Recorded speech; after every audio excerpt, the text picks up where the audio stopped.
আজ উত্তরাখণ্ড সফরের তৃতীয় পর্বে থাকছে হিমালয়ের প্রায় 15,000 ফুট উচ্চতায় অবস্থিত পৃথিবীর সবচেয়ে উচ্চতম গুরুদ্বারা হেমকুণ্ড সাহেব। প্রায় 17 কিলোমিটার পায়ে হেঁটে দুর্গম পথ অতিক্রম করে এখানে পৌঁছানো যায়। রামায়ণের যুদ্ধের পর লক্ষণ এই হেমকুণ্ড লেকের ধারেই ধ্যান করেই সুস্থ হয়েছিলেন। আর এখানেই দেখা পেয়েছিলাম ব্রহ্মকমল ফুলের, যে ফুল ভগবান ব্রহ্মা এবং বিষ্ণুর হাতে থাকে, যাকে বিশ্ব ব্রহ্মাণ্ডের সৃষ্টিকর্তা বলা হয়। তো এই হেমকুণ্ড সাহেব যাত্রার অভিজ্ঞতা আজ আপনাদের সঙ্গে শেয়ার করব, এবং তার সঙ্গে থাকছে এই হেমকুণ্ড সাহেবে কী করে সহজে যাবেন, কোথায় থাকবেন, সম্পূর্ণ ডিটেলস। তো এই ভিডিওটি শেষ পর্যন্ত দেখতে থাকুন।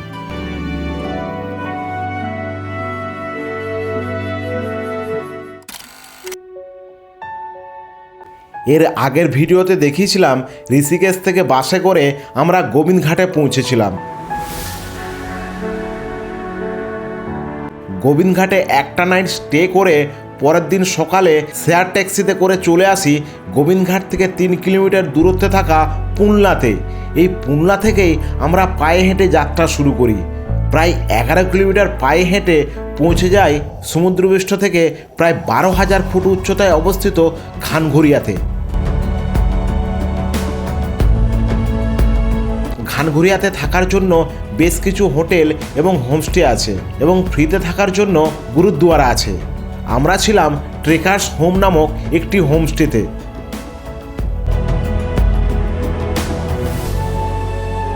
Good morning everyone.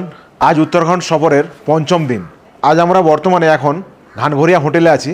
এখান থেকে এখন বেরিয়ে যাচ্ছি, যাব হচ্ছে পৃথিবীর সবচেয়ে উচ্চতম গুরুদ্বারা হেমকুণ্ড সাহেব। গতকাল আমরা ট্রেকিং করেছিলাম ভ্যালি অফ ফ্লাওয়ার্স। মোটামুটি up and down 12 kilometre trekking ছিল।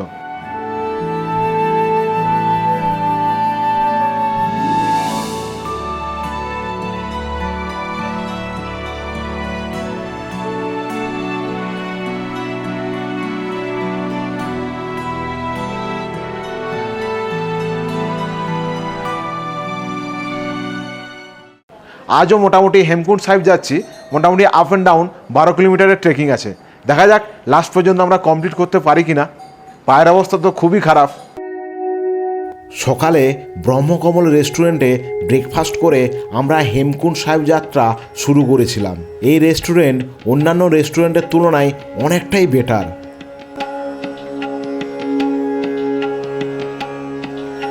যারা পায়ে হেঁটে যেতে পারবেন না, তারা এখান থেকে ঘোড়া পেয়ে যাবেন। ঘানঘরিয়া জায়গাটি ছোট হলেও প্রাকৃতিক সৌন্দর্য দেখে চোখ এবং মন দুটোই জুড়িয়ে যায়।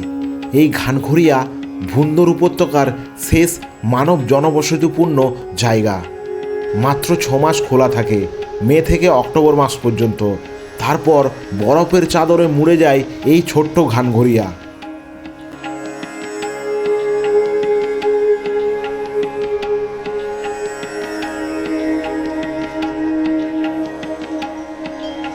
ঘানঘরিয়া থেকে হেমকুণ্ড সাহেব পর্যন্ত 6 কিলোমিটার রাস্তা পুরোটাই চড়াই এবং স্লোপ অনেকটাই বেশি, তাই উঠতে কষ্ট হচ্ছিল।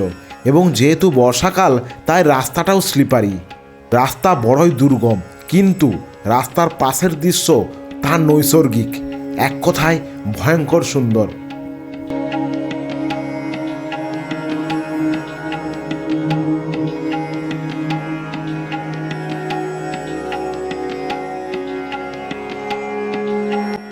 এই ট্রেকের জন্য অবশ্যই ভালো গ্রিপওয়ালা জুতো দরকার, না হলে স্লিপ খেতে পারেন এবং উঠতেও কষ্ট হবে।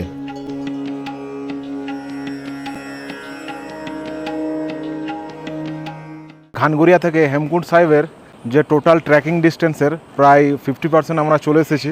যেটা ভয় হচ্ছিল সেটা হচ্ছে বৃষ্টির, বাট আজ বৃষ্টি হয়নি, কিন্তু চারিদিকে কুয়াশাচ্ছন্ন। রাস্তা মোটামুটি ভালোই, কিছু কিছু জায়গায় একটু খারাপ আছে, বাট ধীরে ধীরে চললে কোনো প্রবলেম হবে না।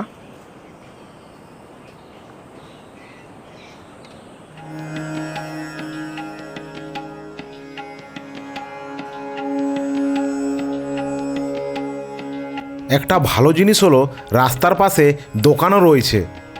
খাবারের জিনিসপত্রের দাম একটু বেশি। আলু পরোটা 70 টাকা, চা 30 টাকা, কফি 50 টাকা, দুধ 80 টাকা, ম্যাগি 70 টাকা। লেবু চা কিরকম লাগছে এই ওয়েদারে? লেবু চা এই ওদারে খুবই ভালো লাগছে, এবং এত উপরে লেবু চা, এই নিচেও তো যা দাম, উপরেও তাই দাম নিচ্ছে, 30 টাকাই নিচ্ছে, এবং খুব ভালো বানিয়েছে, খুবই সুন্দর। এবং এত উপরে, এবং দেখাতে বলবো এই কুয়াশা হয়ে গেছে, এই সময় একটু লেবু চা, একটুখানি আমাদের বাঙালি দেশে ভুজিয়া।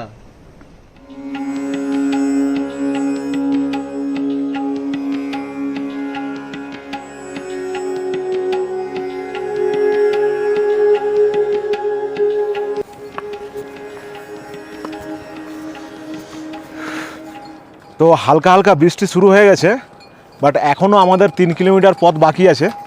হালকা হালকা বৃষ্টিটা শুরু হয়েছে, বেশি বৃষ্টি হলে প্রবলেম হবে, বাট দেখা যাক কি হয়।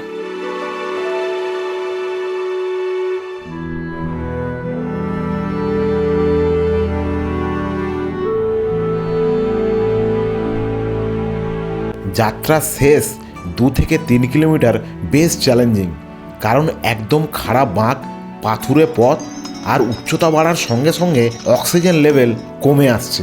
তবু শরীরের মধ্যে আলাদাই একটা এনার্জি কাজ করছিল, কারণ এই যাত্রা তো শুধু শারীরিক নয়, শরীর, মন এবং আত্মা এতে একত্রিত হয়।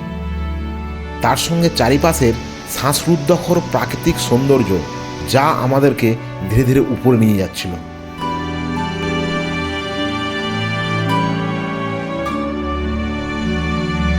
তার উপর রাস্তার পাশেই দেখা পেলাম ব্রহ্মকমল ফুলের, যে ফুল শুধুমাত্র হিমালয়ের দুর্গম জায়গাতেই দেখতে পাওয়া যায়।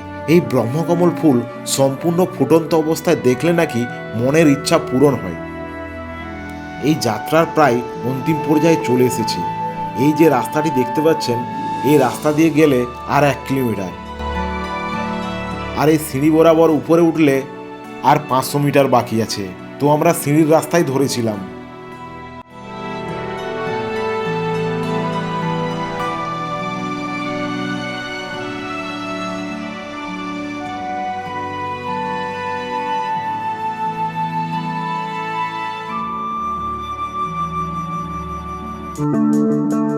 শেষ পর্যন্ত আমরা হেমকুণ্ড সাহেব গুরুদ্বারাতে পৌঁছে গেছি, পৃথিবীর সবচেয়ে উচ্চতম গুরুদ্বারা।